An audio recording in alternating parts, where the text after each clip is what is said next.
This morning, our Real Food series looks at the rise of the organic food industry. More people are willing to pay premium prices for food grown without pesticides or synthetic fertilizers. That's despite the fact that the science behind the purported health benefits remains unsettled. Amy's Kitchen is one of the pioneers of the organic food movement. The company's revenue is reportedly around $500 million a year. Founders Rachel and Andy Berliner rarely do interviews, but they recently sat down with John Blackstone, who, among other things, wanted to know if there is a real Amy. At the end of a dirt road in the heart of California's wine country sits an 1870s farmhouse. We used to have our sales meetings in the barn when we were small. This is where Rachel and Andy Berliner cooked up Amy's Kitchen, helping to pioneer the organic food movement. The ranch still serves as the corporate headquarters. Nothing miraculous about what we do. We just do it a simple, old-fashioned way. If somebody's hungry, I want to feed them. I could be in a meeting and I hear something in the background, oh, I'm really hungry. I'll say, excuse me, I've got to go feed this person. Today, they make more than 250 different products, most of them frozen, all of them organic. Amy's Kitchen prepares about 1 million frozen meals a day. Yet burritos are still rolled by hand. The Berliners believe it tastes better that way. But organic food was rare back in the 1980s when they began. This all started in places like Portland and San Francisco. 2 decades later, we suddenly think, hey, maybe those people are onto something. It may have started as a small movement, but by 2016, the organic food industry had grown into a $47 billion business. To be certified organic by the USDA, food must be free of synthetic additives like pesticides and chemical fertilizers and cannot be genetically modified.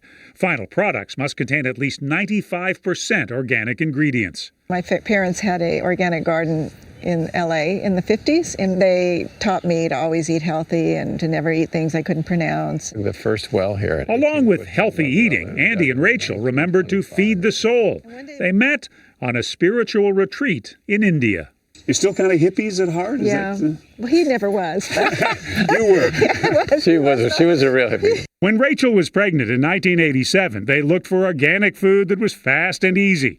When they couldn't find it, they decided to go into business, making an organic tofu pot pie. This is the kitchen where it all began. This is the table where we do all our tasting. Ever since, the family kitchen has been at the center of their business. The tastings are right here in this kitchen. It's still done the same way we've always done it. As the company grew, so did their daughter.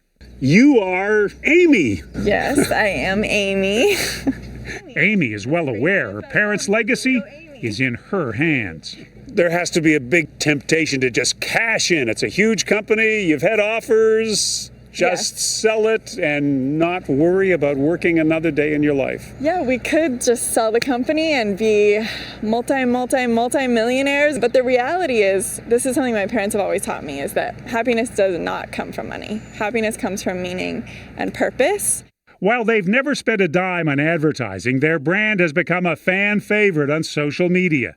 That's helped sales of frozen entrees rise by more than 70% in the past 4 years.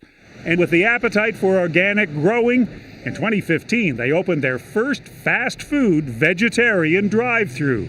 It stays busy even with several burger chains nearby. Talk about a risk. That was a real risk. I still had trouble visualizing people coming to an organic vegetarian drive-thru.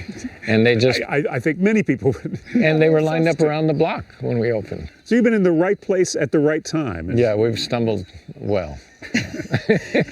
Amy's Kitchen is now a frozen food empire, guided by Rachel and Andy's simple recipe. Just do what you love. For CBS This Morning, John Blackstone, Petaluma, California.